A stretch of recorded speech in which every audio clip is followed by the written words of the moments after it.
Bienvenue. Donc, on reçoit Isabelle Simler, qui est l'illustratrice de l'affiche, de cette magnifique affiche. Bonjour. On peut la montrer? On l'a montrée, on l'a déjà montrée. On vient de la voir, c'est formidable. Alors, est-ce que vous pouvez peut-être vous présenter? On ne vous connaît pas forcément. Comment, qu'est-ce que vous avez fait? Et comment vous êtes arrivé à illustrer ce magnifique festival? Eh bien, je suis donc auteure, illustratrice jeunesse, auteure parce que j'écris les textes de mes albums et je les illustre. Et donc, je suis illustratrice depuis une bonne vingtaine d'années. Et je suis passée par différents domaines, mais je fais de la littérature jeunesse. Vraiment, je me consacre entièrement à la littérature jeunesse depuis une douzaine d'années à peu près. Et donc, j'étais ravie de faire l'affiche du festival. C'est un exercice qui est très amusant de faire les affiches comme ça pour des rencontres. Et là, la thématique me parlait parce que je dessine beaucoup les animaux et le chat est très présent dans mes livres. Donc, c'est un animal qui me parle beaucoup. Pourquoi? Alors, qu'est-ce qui vous a séduit dans la littérature de jeunesse et comment vous continuez à avoir le goût d'écrire des histoires pour les enfants? Alors, moi, ce que j'aime dans la littérature jeunesse, c'est que c'est vraiment un champ d'expérimentation très libre. C'est un domaine où on a vraiment beaucoup de liberté. C'est pour ça que j'ai choisi ce métier, vraiment, parce que on peut parler à peu près de tout, je pense, aux enfants. Et ils sont très sensibles aux images. Donc, ils ont une lecture de l'image qui n'est pas forcément la même que les adultes, mais ils ont un regard très ouvert. Et je trouve que c'est un public de choix. Et ensuite, quand on fait des livres jeunesse, on ne s'adresse pas qu'aux enfants d'ailleurs, parce que le livre jeunesse, c'est souvent un livre partagé entre un adulte et un enfant. Donc moi, quand je dessine mes livres, j'ai envie de m'adresser autant aux enfants qu'à l'adulte qui va partager avec l'enfant. Vous rencontrez les enfants, j'imagine, comme aujourd'hui, lors de salons, etc.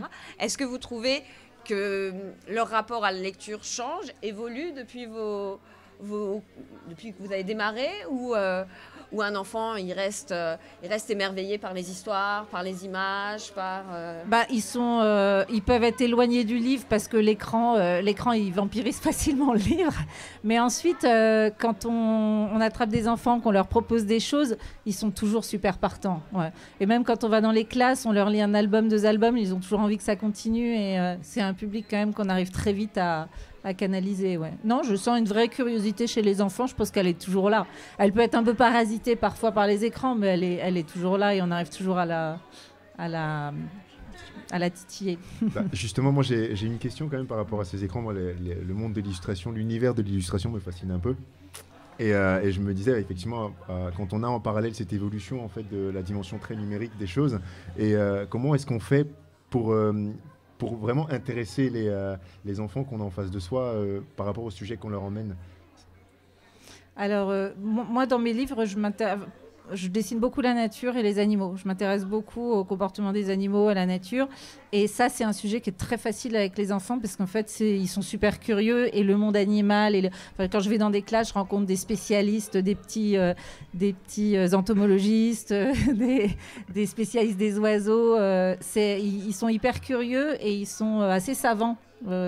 Concernant le monde animal. Du coup, moi, comme je suis dans cette thématique, c'est vraiment un échange qui est très facile autour du monde animal et de la nature. Et je pense qu'ils sont concernés aussi, sûrement encore plus aujourd'hui, par la sensibilisation à la nature. Enfin, il y a une vraie prise de conscience. Je pense qu'il se fait beaucoup plus jeune aujourd'hui. Et donc, du coup, on se retrouve assez facilement sur ces sujets-là. Et c'est des sujets qui sont, qui leur parlent, quoi. Moi, j'ai une autre question. On a parlé de l'outil numérique auprès des enfants, mais j'aimerais savoir en fait comment vous dessinez. Est-ce que c'est toujours papier-crayon ou est-ce que vous utilisez des palettes graphiques? Comment vous fonctionnez? Alors, je fais un peu les deux. Quand on fait un livre, il y a différentes étapes, différentes phases. Quand je commence et quand je suis encore dans les idées, dans la recherche, j'aime beaucoup être plutôt sur papier, à une grande table avec plein de crayons et plutôt... je dessine traditionnellement avec des crayons de couleur. Et ensuite, pour la phase de finalisation des images, je dessine à la tablette graphique. C'est un outil quand même qui permet énormément de souplesse, c'est des outils de dessin qui sont vraiment très performants. Et quand on fait des livres, les livres sont forcément à un moment donné amenés à être numérisés. Et souvent, quand on dessine directement avec un outil numérique, on va avoir énormément de justesse entre le rendu final et les couleurs choisies. Donc c'est un outil qui est... Après moi, je continue à aimer les deux, donc j'aime bien faire les deux, mais il y a des outils numériques aujourd'hui qui sont très performants et on perd un petit peu en sensation, mais on gagne en liberté et en possibilité d'expérimenter des choses. Donc moi, j'aime bien mêler les deux. Et comment vous viennent les idées? Vous avez d'abord l'histoire, vous avez d'abord les images dans la tête? Alors ça dépend. Il n'y a pas de règle en fait. Pour chaque livre c'est différent. Enfin moi en ce qui me concerne, moi je passe beaucoup plus de temps à dessiner qu'à écrire. La plupart du temps j'ai tendance à avoir plutôt d'abord des images. Mais pour certains livres j'ai d'abord des mots qui viennent. Donc suivant que l'idée vienne en mots ou en images, je commence d'abord à dessiner ou à écrire. Parfois c'est un peu les deux mélangés. D'accord. Et vous parliez beaucoup de la nature.